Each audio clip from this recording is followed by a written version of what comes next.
যদি মনে করেন যে 7 জন মন্ত্রীকে পদত্যাগ করে না, একদম মন্ত্রী ধরে একটু বলবেন, পদত্যাগ করে, সে এক্ষেত্রে কি আসলে জাতি কি আর আসলে শেখ হাসিনার প্রতি আস্থা কি ফিরে আসবে, ফিরে পাবে? ক্যান্সার হয়ে গেছে, এখন যদি আপনি হাঁটুতে মলম দেন আপনার কাজ হবে না, আপনার মগজে পচন ধরেছে, আপনি হাতে পায়ে ট্রিটমেন্ট করলে কাজ হবে না। মূল পচনটা আসলে শেখ হাসিনারই শুরু হয়ে গেছে। তিনি যদি বলতেন, তিনি যদি এইভাবে আশকারা না দিতেন, আজকে মন্ত্রীরা এমপিরা প্রত্যেকটা মন্ত্রী এমপি শেখ হাসিনার বাইরে একটা কথা বলে না। শেখ হাসিনা যা বলে সেই পালস নিয়ে তার এমপি মন্ত্রীরা কথা বলে।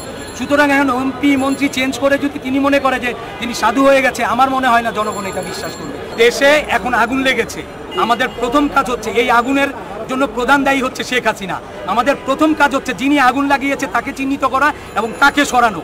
তারপরে কে ক্ষমতায় আসবে, কারা ক্ষমতা নিবে, সেইটা হচ্ছে জনগণ ঠিকবে। জনগণই ঠিক করবে শেখ হাসিনাকে নামানোর বিষয়টা, এবং জনগণই ঠিক করবে যে কে ক্ষমতায় আসবে। 1971-এর পরে এমন গণহত্যা আর কখনোই হয়নি। এতগুলো লাশের উপর দিয়ে কোনো মানুষ ক্ষমতায় থাকতে পারে না। তাকে গদি ছেড়ে দিয়েই তাকে তার ক্ষমা চাইতে হবে, তার গদি ছেড়ে দিয়েই তাকে এই সরকার থেকে বিদায় নিতে হবে। ন্যূনতম লজ্জা থাকে তাহলে মানুষের এই দাবি মেনে নেন। মাত্র তার অহংকারের জন্য এতগুলো ছাত্রকে জীবন দিতে হয়েছে। যেই দাবি ছিল এই দাবিটি 1 ঘন্টায় টেবিলে বসে মীমাংসা করা যেত। আজকে যেই রায় এসেছে, আদালত যেই রায় করেছে এবং সরকার যে প্রজ্ঞাপন দিয়েছে, এতটা হয়তো প্রয়োজন ছিল না। শুধুমাত্র অহংকারের কারণেই এই ছাত্রগুলোর বুকে এইভাবে নির্বিচারে গুলি চালিয়েছে এবং এতগুলো প্রাণ, তাজা প্রাণকে চলে যেতে হয়েছে। এতগুলো লাশের উপর দিয়ে কোনো মানুষ ক্ষমতায় থাকতে পারে না। 1971-এর পরে এমন গণহত্যা আর কখনোই হয়নি।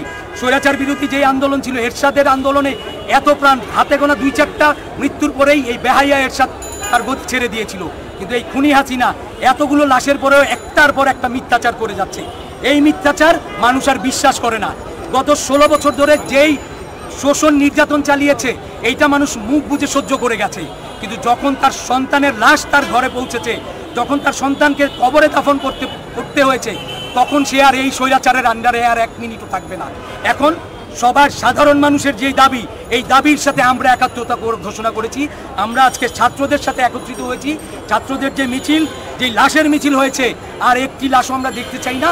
আমরা জানি এই সরকারকে পতনের মধ্য দিয়ে তাকে গদি ছেড়ে দিয়েই তাকে তার ক্ষমা চাইতে হবে, তার গদি ছেড়ে দিয়ে তাকে এই সরকার থেকে বিদায় নিতে হবে। আমরা মনে করি সাধারণ মানুষের যেই দাবি, এই দাবিকে উপেক্ষা করার আর উপায় নেই। আপনার যদি ন্যূনতম বিবেক বোধ থাকে, ন্যূনতম লজ্জা থাকে, তাহলে মানুষের এই দাবি মেনে নেন এবং ভালোই গদি ছেড়ে দিয়ে পালাবার পথ খুঁজেন। আন্তর্জাতিক কমিউনিটি থেকে আমরা কিছু মেসেজ পেয়েছি, যেমন ড্যান মজুনার পক্ষ থেকে একটা আমরা বার্তা এসছে যে বাংলাদেশে নতুন রাজনৈতিক দলগুলো নেতৃত্বে আসছে। এই বিষয়ে আসলে আপনি দেশের মানুষের জন্য আসলে বার্তা আছে কিনা? আসলে দেখেন, দেশে এখন আগুন লেগেছে। আমাদের প্রথম কাজ হচ্ছে এই আগুনের জন্য প্রধান দায়ী হচ্ছে শেখ হাসিনা। আমাদের প্রথম কাজ হচ্ছে যিনি আগুন লাগিয়েছে তাকে চিহ্নিত করা এবং তাকে সরানো। তারপরে কে ক্ষমতায় আসবে, কারা ক্ষমতা নিবে, সেইটা হচ্ছে জনগণ ঠিকবে। জনগণই ঠিক করবে শেখ হাসিনাকে নামানোর বিষয়টা, এবং জনগণই ঠিক করবে যে কে ক্ষমতায় আসবে, কোন রাজনৈতিক দল আসবে, কেমন রাজনৈতিক দল আসবে, সেইটা জনগণ যাকে ভোট দিবে, যাকে ক্ষমতায় বসাবে, সেই ক্ষমতা নিয়ন্ত্রণ করবে। দেশের মানুষকে হতাশ না হওয়ার জন্য কি আহ্বান জানাবেন? আমার বক্তব্যের মধ্য দিয়ে জাতির হতাশা কিংবা আশার কোনো নির্ভর করে না। সাধারণ মানুষের যেই দাবি, সেই দাবি আমিও একজন সাধারণ মানুষ হিসেবে আজকে এই মিছিলে এসেছি। আমি জানি সাধারণ মানুষের যেই দাবি, সেই দাবি একদিন পূরণ হবে। বিষয়টা হচ্ছে সরকারের পরিবর্তন অনিবার্য সত্য, এটা কি বলা যায়? অবশ্যম্ভাবী বলা যায়? আপনি আমাকে বাদ দেন, আপনি একটা রিক্সা শ্রমিককে জিজ্ঞেস করেন, আপনি একটি গার্মেন্টস শ্রমিককে জিজ্ঞেস করেন, আপনি একটা খেটে খাওয়া মাটি কাটে একটা শিক্ষিত কিংবা অশিক্ষিত মানুষকে জিজ্ঞেস করেন, যে ন্যূনতম বিবেকবোধ আছে তাকে জিজ্ঞেস করেন যে তাকে আর ক্ষমতায় দেখতে চাই কিনা। এইটা আমরা যারা তথাকথিত একটু সুবিধাজনক অবস্থানে, তথাকথিত একটু শিক্ষিত বলে নিজেকে দাবি করি, তার দাবি না, সাধারণ মানুষের দাবি। আর সাধারণ মানুষের দাবি সব সময় পূরণ হবে, এইটাই হচ্ছে। কিন্তু আওয়ামী লীগের পক্ষ থেকে আমরা দেখতে পাচ্ছি তারা মন্ত্রীদেরকে চেঞ্জ করার চেষ্টা করতেছে, পরিস্থিতিকে সামাল দেওয়ার চেষ্টা করতেছে বিভিন্ন অ্যাঙ্গেলে।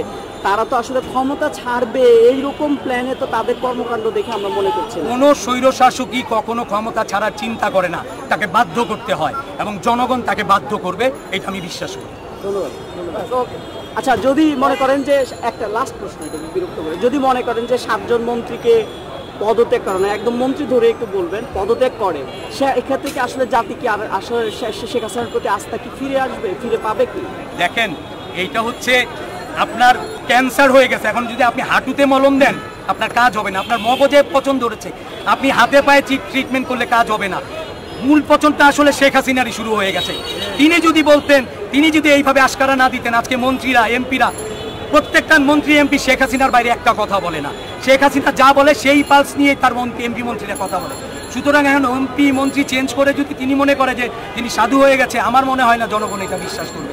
এটা জনগণের উপর ছেড়ে দেন, জনগণ তাকে কিভাবে নামাবে এটা জনগণ ঠিক করবে। ধন্যবাদ।